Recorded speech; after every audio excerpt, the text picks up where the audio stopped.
One day, I suddenly fell sick and collapsed.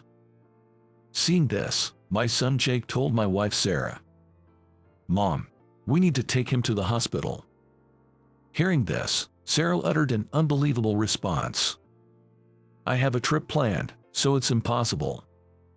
Lately, Sarah has been spending less time at home. It's been about half a year since I took over my father's job. With everything happening so suddenly, I worried I might be making her put up with too much. I desperately tried my best in both work and parenting. But eventually, I reached my limit and ended up in the hospital. After being unreachable for a few days on her trip, Sarah called, and when Jake answered, she asked, "Where's your dad?" Following that, Jake said something shocking. "My name is David. I turned 42 this year. I got married 8 years ago, and a year later, we had a child, living together as a family of 3. I work as a doctor, originally at a university hospital, but I admired my father's dedication as a local practitioner. Half a year ago, when my father fell sick and considered closing his clinic due to his hospitalization, I decided to resign from the university hospital and take over my father's clinic. He was happy about it. This led us to move from our apartment to my childhood home next to the clinic. The building is old. When I mentioned to my dad that we should consider remodeling it eventually, he told me to go ahead as we pleased. Even after the transition to my generation, the local community continues to rely on us, and I find my work fulfilling every day. Our child is a boy named Jake. I'm the one who chose his name. I want him to grow up to be a well-grounded and reliable person. Even though he's just in first grade now, he already expresses a desire to become a doctor and is learning German. Jake has far exceeded my expectations, becoming a very dependable son. Though he acts more mature than his age to the point of concern, seeing him covered in mud while playing in the park is a comforting reminder that he's still very much a child. My wife Sarah is beautiful but capricious. Lately, it's been troubling that she's not very willing to help with household chores or parenting. In the beginning of our marriage, we shared household duties and both engaged in parenting, but for the past 6 months, she has hardly been involved at all. Sometimes, she'll take Jake to the convenience store, but it's always me who takes him to parks and other play areas. I don't mind that, but since we've had fewer family outings recently, I suggested we all go out today. "Hey, we haven't been out together much recently. How about we go out next weekend? You haven't been spending much time with Jake, have you?" "It can't be helped because I'm busy." "Jake wants to go to the movies. How about we go together on weekend? After that, we can have dinner at a restaurant." "The movies, oh." Sarah checked her phone briefly before replying. "Well, I guess that's fine. I don't have any plans." "Great. Jake will be so happy. Thank you. I'm going to take a bath and head to bed." "Okay, got it." Sarah left the living room with her phone. I really want to talk more with Sarah. I want to go out and do things together like we used to. We used to talk about the future and go out together. But today was good. I'm honestly surprised because she usually declines my invitations. But I was so happy she agreed that I immediately told Jake, who was in his room. "On weekend." "Jake, are you ready?" "Yes, all set. I'm ready anytime." "Great, we're just waiting on Sarah." "Jake, where's Mom?" "I don't know. Ever since Jake started elementary school, he wanted his own room, so we've all been sleeping separately." I knocked on Sarah's room door but got no response. I knocked again and slowly opened the door. "Sarah, are you here?" When I opened the door, Sarah wasn't there. Maybe she's in the bathroom. Just then, my phone rang and it was Sarah. "Sarah, what's up with the call?" "Sorry, but I can't make it today. Something came up at work." "What? You didn't mention that yesterday." "That's because it came up suddenly. Just go to the movies, the two of you. It's not a problem even if I'm not there, right? Bye. She said hurriedly, and then hung up. Seriously, I thought we could all go together. Dad, what's wrong? Where's Mom? Mom has to work, so it'll just be the two of us. Okay, I understand. Jake looked a bit sad but then smiled. I felt sorry that he was looking forward to it, but let's make the best of it, just the two of us. All right, Jake, let's go. After the movie, how about we eat your favorite hamburgers on the way back? Yes. We packed our bags and drove to the station where the cinema is located. Several hours later. Did you have fun, Jake? Yes, it was fun. Thanks for today, Dad. Sure, let's go again sometime. When Jake and I returned home in the evening, Sarah was already back. We're home. How was your day? We ended up going to the park and other places in the afternoon, so sorry we're late. It's fine. Sarah responded indifferently as usual. Jake then quietly approached her. Here, this is a gift for you, Mom. Saying so, he took something out of his backpack. What is this? Today, there was a keychain making workshop, and I made one for everyone. This one's for you. Saying that, he handed her a white star-shaped keychain. Before going to the park, we stopped by a craft workshop nearby, and Jake wanted to try it, so he made keychains for all three of us. By the way, Jake's was green, and mine was blue. Sarah took the gift from Jake. It turned out well, didn't it? It was then that Jake said with a happy face, "Well, I don't think I'll wear it, but I'll keep it for now. I'm tired, so I'll be in my room." Saying so, Sarah left the living room. Sarah. I couldn't stand her manner of speaking and followed her. Sarah, wait. Jake made it with so much effort. You shouldn't speak like that. I said in a voice that Jake couldn't hear. I didn't say I didn't want it, did I? Sarah, can't you spend more time at home? There are things I want to talk about. I've told you before, I don't want to stay in this old, moldy place. Why did you quit the university hospital? That's because. I tried to talk, but Sarah locked herself in her room. Sarah seems to dislike the fact that I decided to move here. I begged her to come, and now we're here. I understand that I'm asking for her patience, and I want to discuss it, but this is the situation we're in. Even if she doesn't like it, she didn't have to say that about something Jake worked hard to make. With mixed feelings, I returned to the living room where Jake was. Maybe I should have chosen something different for Mom. Jake seemed a bit down. Jake, Mom is just tired from work. I will put it on my work bag. What about you, Jake? I think I'll put it on my backpack.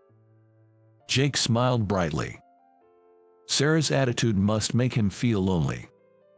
It wasn't like this before. It feels like she's become more distant since we moved here. This can go on. I need to have a proper talk for Jake's sake. A few days later, when I finished work and returned home at night, Jake was waiting while watching TV. Sorry I'm late, Jake. I got caught up talking with a patient. I'll make dinner right away. Dad, how was your day? It's okay. Oh, I folded the laundry for you. Wow, thanks, Jake. Jake often takes the initiative to do things like laundry and vacuuming. I only let him cook when I'm with him, as it's still dangerous for him to do it alone. Jake is really becoming responsible. Dad. Oh, sorry, I'll get ready now. I can help you, too. After putting down my things, Jake and I started preparing dinner together. What do you want to do tomorrow, Jake? I have the afternoon off, so we can do anything you like. All right, I'll think about it. Good. Tomorrow is Jake's birthday. Sarah should definitely know. I emphasized it again yesterday, telling her to buy the gift for Jake, so it should be fine. Of course, I've prepared something too, but I'm worried if you'll like it. The next morning. Sarah must have come home late last night again.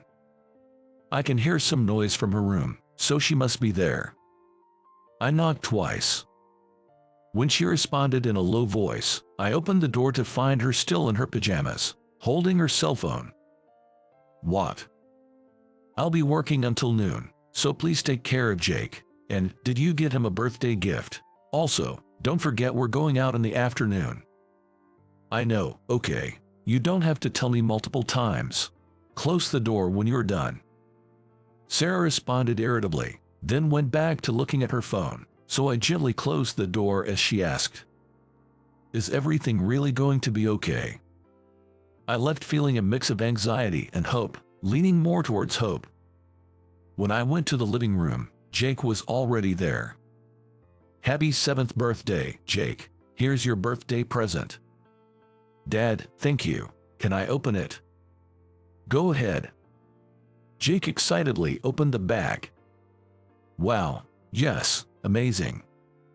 The present I gave Jake was a stethoscope I used to use. This stethoscope was given to me by my father when I was a child. I remember I was just as happy as Jake now. I had shown it to Jake before, and he really liked it, so I decided to pass it on to him. But I didn't want to give him just that, so I included a soccer ball as well. "Is it okay to get 2 presents? Just take good care of them, okay?" "Sure." Seeing him like this reminds me he's still very much a child. "Then, let's do whatever you want today. I'll finish up work quickly and come back, so wait with Mom, okay?" "Dad, make sure you do your work properly." "Yes, I'll work hard and seriously." After feeding Jake breakfast, I called out to Sarah before heading to work at the clinic next door. Past noon. When I finished work and returned home, I found Jake alone in the living room. "Where's your mom?" "She went out a little while ago." "What?" "She told me to wait here because you would be back soon." I immediately called Sarah on her cell phone. "Yes."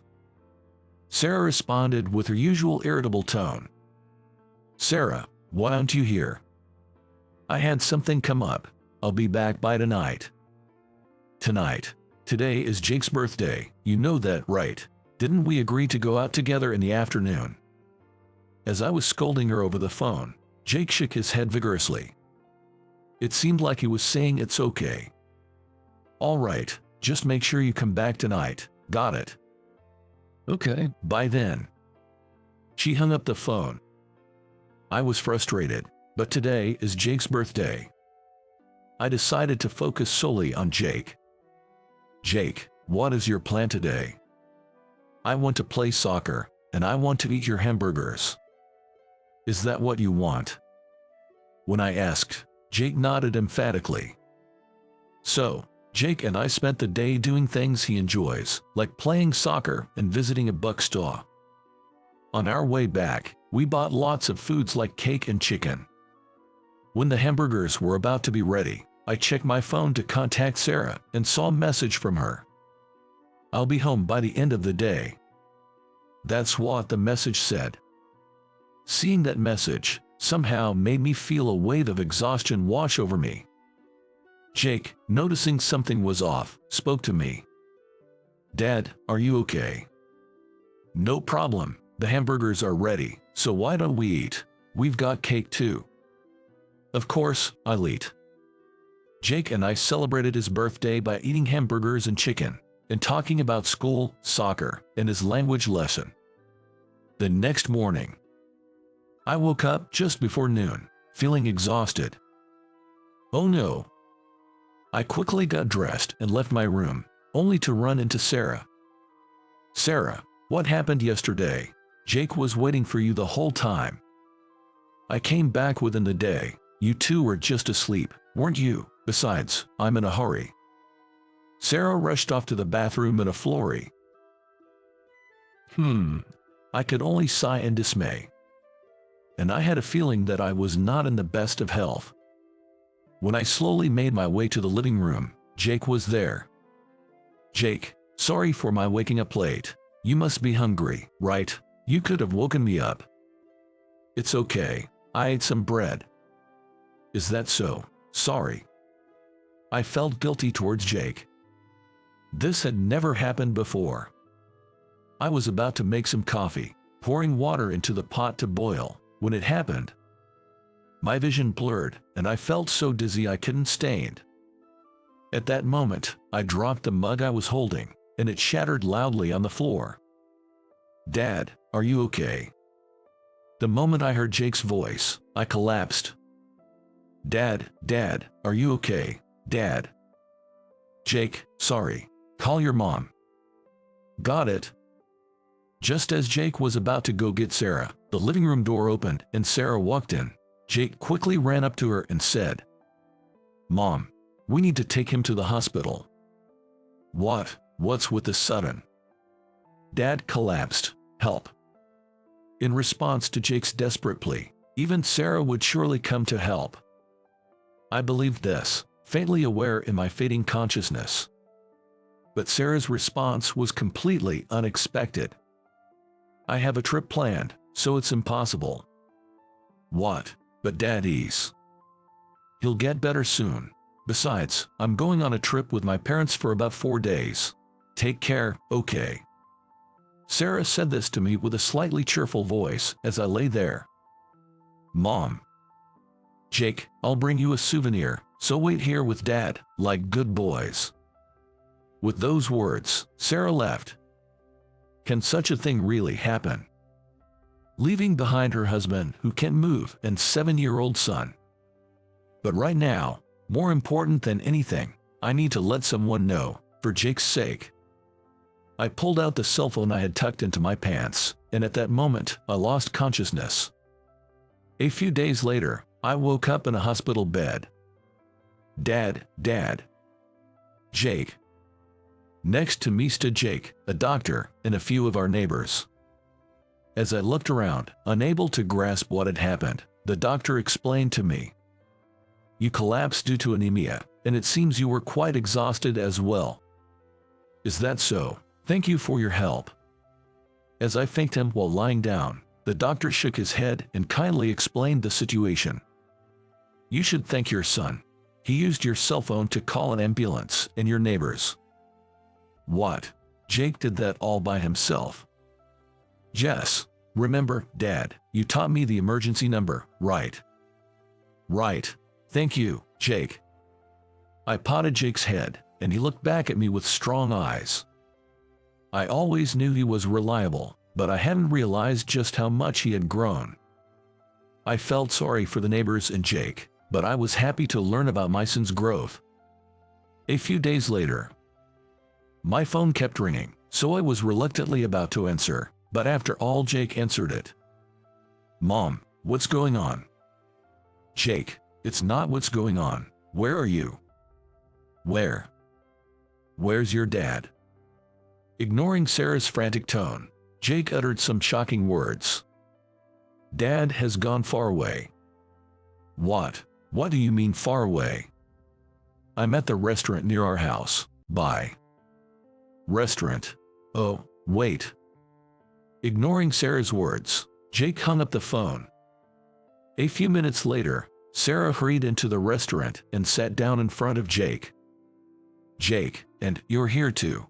Jake said you'd gone far away in a gloomy voice. What? You thought something happened to me after I collapsed? What? No, I was just worried. Sarah looked a bit embarrassed and looked down. Because Dad went to the faraway bathroom. Jake explained with an upward glance. Really? You're so confusing. But more importantly, the house. Why is our house gone? Sarah's panic was not just because she thought I had disappeared, but also because the house we had lived in was gone. Actually, I had been considering remodeling our house for some time. However, after discussing with my hospitalized father, we decided it would be better to demolish it and rebuild entirely, and he agreed, so we proceeded with that plan. I had wanted to discuss this with Sarah for a long time, but she never seemed willing to listen. so I kept it to myself. Wow, it's going to be a new house. Amazing. You should have mentioned it. I'm totally surprised. Sarah, you are hardly ever home, right? Plus, didn't we discuss rebuilding the house someday when we moved here? Did we? So, when will it be ready? Sarah looked at me with a happy face. She's always been the type to wear her heart on her sleeve, so it's pretty easy to read her. I called neighbors who were with me at the hospital, and they came to the restaurant right away to take care of Jake for a bit. Well then, shall we have a serious conversation now? Oh, about the house for 3 of us. I think it'll be ready within 6 months. Really? But where's all my stuff? Did you store it somewhere? And why not in front of Jake? Well, the conversation we're about to have isn't suitable for Jake to hear. What's with that? You're speaking strangely. Sarah looked at me, puzzled. I've left your stuff at your young lover's place, you know. What? What are you talking about? There's nobody like that at all. I've checked everything, so lying won't work. What? Sarah changed her behavior drastically after we moved, suddenly becoming distant and unexpectedly busy with work, which was unlike her. I always felt something was off.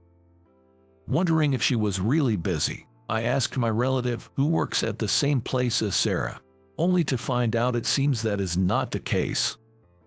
Besides, I never thought Sarah would go on a trip with her parents. She used to say that her parents were quite strict, and they hadn't talked much for a long time. Therefore, after I collapsed, I decided to reach out to her parents just once. As expected, they were at home and had no clue about Sarah's whereabouts, prompting me to immediately contact a detective agency to investigate. Just as I suspected, Sarah had another man in her life. It seemed like he was young. This is the evidence of that. Oh, how did it come to this without me noticing? I presented the documents and photos submitted as investigation results in front of Sarah. There was no way she could talk her way out of this. Seemingly thinking the same, Sarah deeply apologized. I'm so sorry. I lost my way. I promise I won't do it again. Please forgive me, okay? We're a married couple, you know. What are you talking about? You guys were together when your husband fell sick and even on Jake's birthday, right? Let's get divorced. A divorce? Wait. But didn't you just say we were building a house for the 3 of us? That includes me, right? Indeed, we were in the process of building a house for 3 of us.